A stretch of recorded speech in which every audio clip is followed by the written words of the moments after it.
Ya, selamat pagi, salam sehat, selamat bertemu kembali. Ya, kali ini saya akan jelaskan sedikit ya tentang Microsoft Word sebagai pengolah kata. Nah, yang pertama mengenal tampilan layar program Microsoft Word. Nah, di sini bisa anak didik kami perhatikan ya, seperti yang minggu lalu sudah kita coba. Ini tampilannya, ini kertas kosong, ini halaman kerja ya. Ini namanya halaman kerja. Di sini tempat kita mengetik. Kemudian ada file, home, insert, page layout, reference, mailing, dan seterusnya.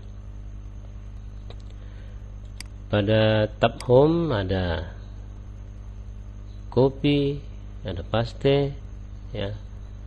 Ini ada pengaturan huruf atau font, baru ada kemudian ini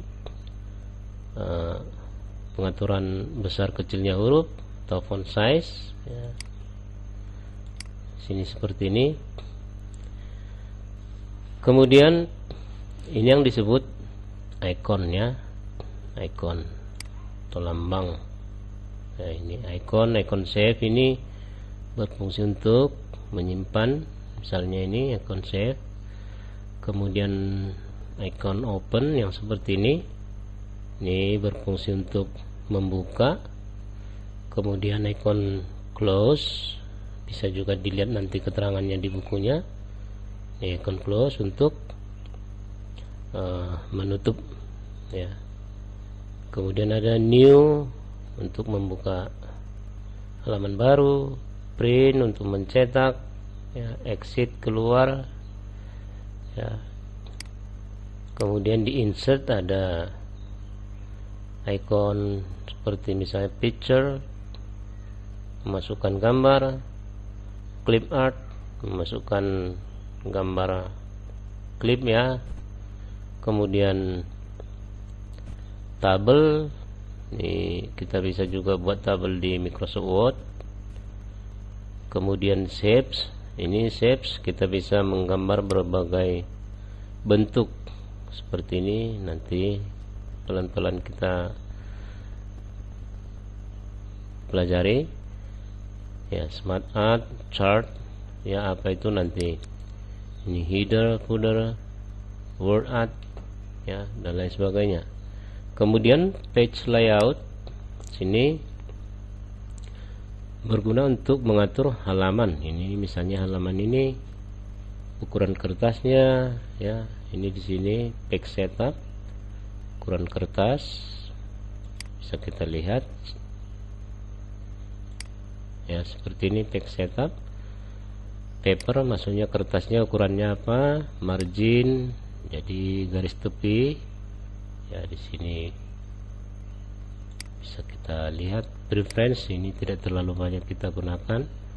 Mailing juga ya. Yang paling utama itu adalah file, home, insert, dan page layout ya, yang untuk kita nanti pelajari. Nah, di sini sudah saya sengaja tampilkan gambar keyboard ya. Ketika kita bekerja di Word, pastinya karena mengetik kita banyak menggunakan keyboard. Nah, di sini fungsinya secara umum ya,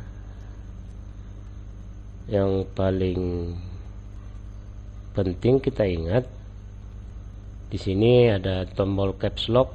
Kalau bisa kalian lihat di keyboardnya nanti, ini fungsinya untuk mengunci huruf besar ya. Ketika saya tekan caps lock ini, yang ini dia,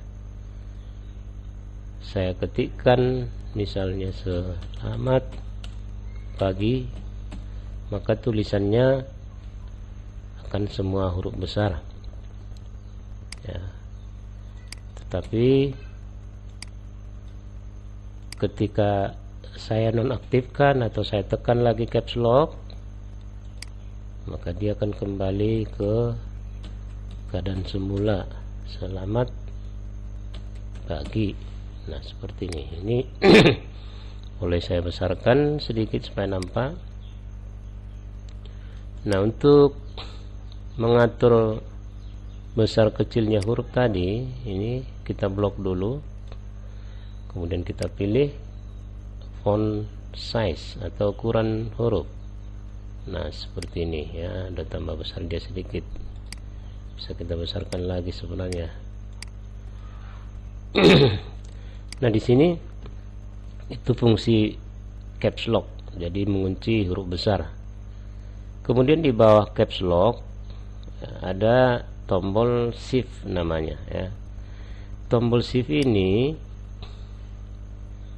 berfungsi untuk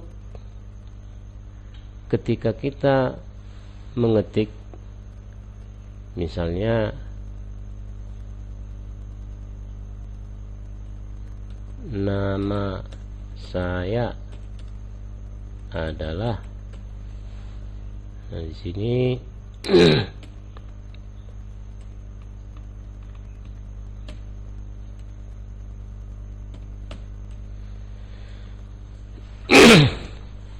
ada kalanya ketika kita mengetik, ketika misalnya nama saya adalah, maka nama itu harus huruf besar. Misalnya nama saya adalah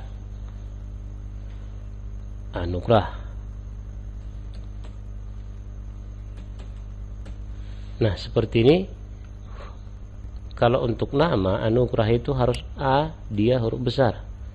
Maka fungsi shift berfungsi di sini untuk membuat huruf besar hanya untuk nama Anugrah. Tekan shift, tekan A, Anugrah. Misalnya marganya Si Hombing, contoh ya, tekan shift, Si Hombing.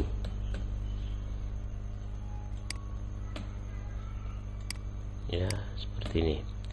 Nah, jadi shift itu berfungsi untuk membuat huruf besar hanya ketika kita tekan shiftnya. Jadi kita tekan shift secara bersamaan dengan huruf atau tombol yang kita inginkan ya, bukan hanya huruf. Di keyboardnya bisa kalian lihat di atas tombol huruf ada tombol angka, yang juga di atasnya ada simbol lain. Misalnya di atas angka 1 ini ada tanda seru, di atas angka 2 ada tanda @ atau A dibulati, kemudian di atas angka 3 ada lambang atau simbol grace atau pagar ya. Kemudian di atas nomor 4 simbol ya, simbol kalau bisa dibilang simbol mata uang dolar atau string atau apa ya. Kemudian di atas angka 5 ada persen. Jadi untuk mengaktifkannya, simbol-simbol yang di atas angka-angka tadi, maka kita tekan shift ya. Misalnya untuk mengaktifkan tanda persen, tekan shift, demikian seterusnya.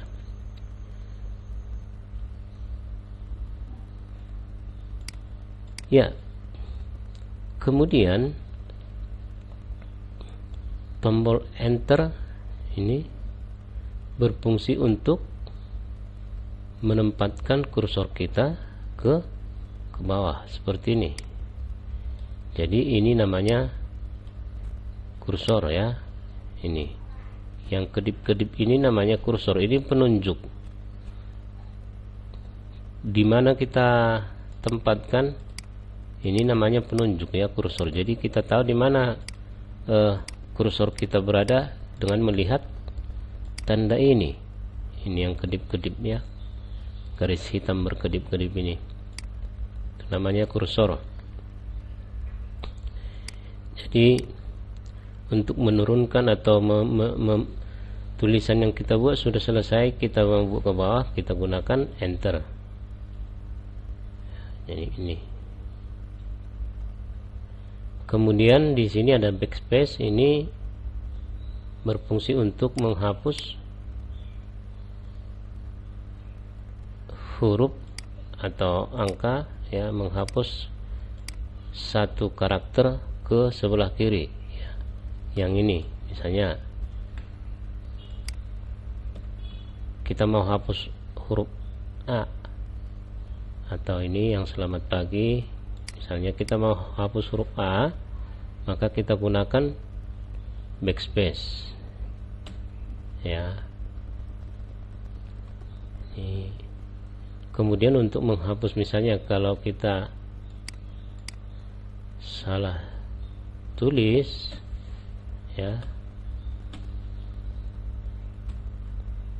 selamat pagi rupanya salah tulis ya, posisi kursor kita seperti ini, kita gunakan tombol del.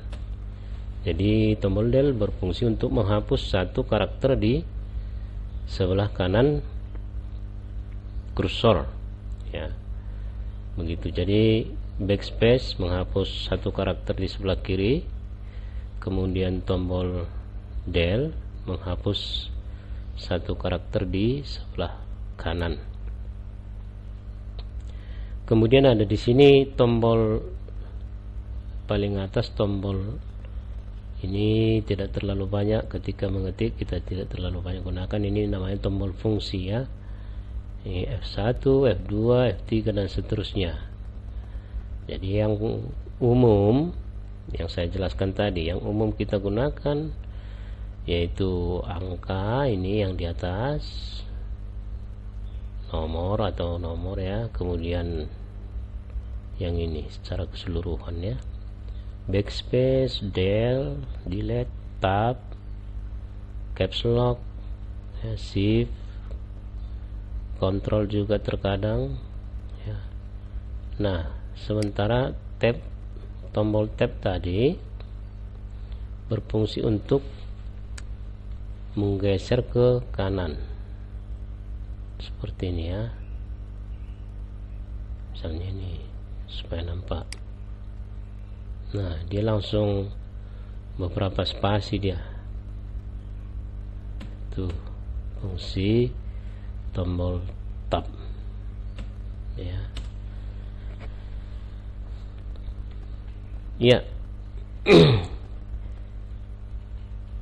itulah sekilas dulu ya penjelasan garis besarnya tampilan layar kerja Microsoft Word ya, kemudian menunya, ini menu, tab menu, kemudian icon, ini icon yang gambar ya, boleh dibilang icon sama dengan lambang. Kemudian secara umum atau secara garis besarnya penjelasan tadi tentang keyboard ya. Baik anak didik kami, cukup sekian penjelasannya. Tetap semangat. Salam sehat. Terima kasih.